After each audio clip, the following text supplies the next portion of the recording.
मैं अविनाश राजवंश। इस वक्त पश्चिम बंगाल में सियासी गर्मा गर्मी और बढ़ गई है। आज चुनाव प्रचार का आखिरी दिन है दूसरे चरण की वोटिंग के लिए। अमित शाह शुभेंदु अधिकारी के लिए नंदीग्राम में रथ से रोड शो कर रहे हैं और उधरी ही भागा बेड़ा से व्हील चेयर पर ममता बनर्जी पद यात्रा कर रही हैं।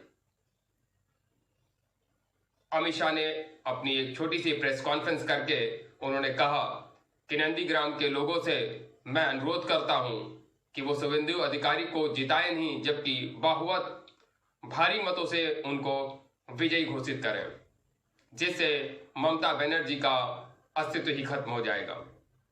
नंदीग्राम से शुभेंदु अधिकारी का जीतना तय माना जा रहा है, अमित शाह ने ये कहा।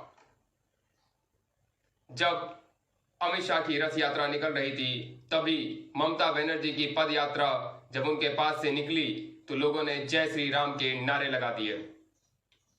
ममता बनर्जी ने कहा है कि आप लोग केवल 48 घंटे तक अपने दिमाग को शांत रखें और टीएमसी को ही वोट करें। आखिरकार अब वर्चस्व की लड़ाई है पश्चिम बंगाल में। देखना होगा कि दूसरे चरण की वोटिंग किस तरफ करवट लेती है। कहा जाता है कि नंदीग्राम से जीतने वाला ही पश्चिम बंगाल का सीएम बनता है। अब देखना होगा कि शुभेंदु अधिकारी ये सीट जीतते हैं या ममता बनर्जी। खबरों के लिए बने रहें। मैं अविनाश राजवंश। खबरें अभी बाकी हैं, मिलते हैं एक छोटे से ब्रेक के बाद, कहीं मत जाइएगा।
तुम्हारे साथ है। जय श्री राम, जय श्री राम।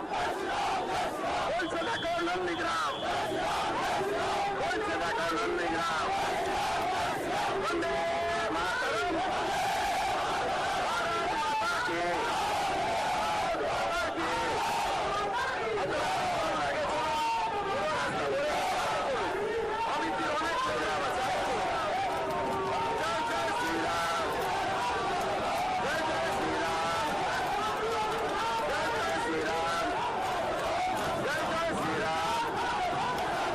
जय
शुभेंदु अधिकारी का प्रचार करने के लिए मैं यहाँ आया था।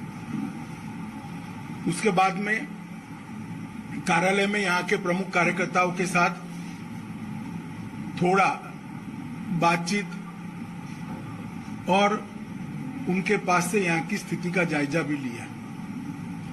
जो अभूतपूर्व उत्साह रोड शो में नंदीग्राम की जनता ने दिखाया है, इससे सुनिश्चित है कि बहुत बड़े मार्जिन के साथ नंदीग्राम की सीट पर भारतीय जनता पार्टी के प्रत्याशी शुभेंदु अधिकारी जीतने जा रहे हैं।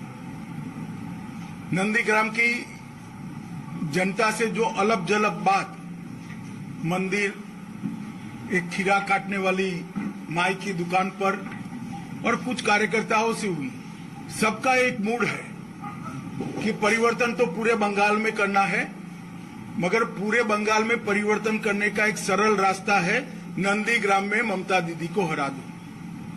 नंदीग्राम में ममता दीदी को हराने से पूरे बंगाल में परिवर्तन अपने आप हो जाएगा।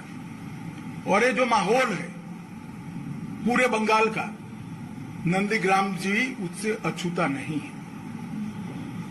और आज मैं जब यहां आया तब एक दुखद समाचार भी मिला, जहां ममता दीदी रात को निवास करती है उसे 1 किलोमीटर के दायरे के 5 किलोमीटर के दायरे के अंदर ही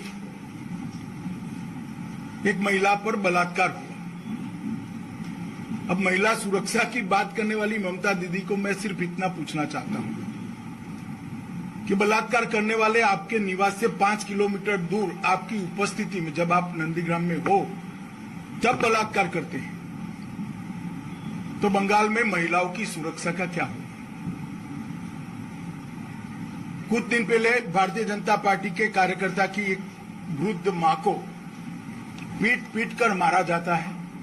कल उनकी भी मदमुदार माई की कल मृत्यु हो गई और ममता दीदी स्वयं महिला सुरक्षा की बात करती है। एक कॉन्ट्राडिक्शन को बंगाल की जनता भली भांति जानती है। पूरा बंगाल घुसपैठ नहीं चाहता है, पूरा बंगाल चाहता है कि सीएए के माध्यम से शरणार्थियों को नागरिकता मिले।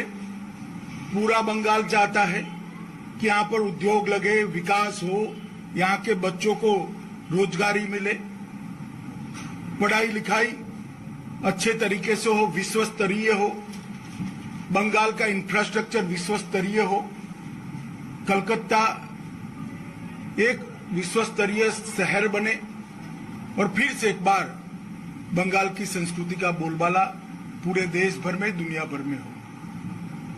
एक दृष्टि से सोनार बांग्ला का स्वप्न जो महर्षि अरविंद और गुरुवर टैगोर ने देखा था, वो मोदी जी के नेतृत्व में ही साकार हो सकता है।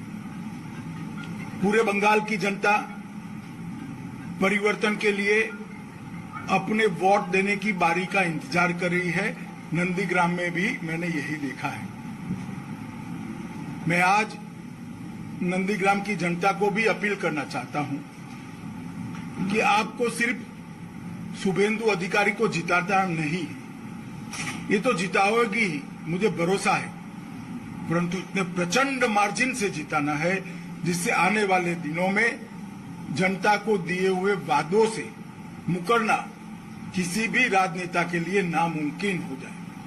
मां मानुष माटी का नारा जो था, इससे जिस प्रकार का द्रोह किया गया है, ऐसा द्रोह करने की लंबे समय तक कोई हिम्मत न करे।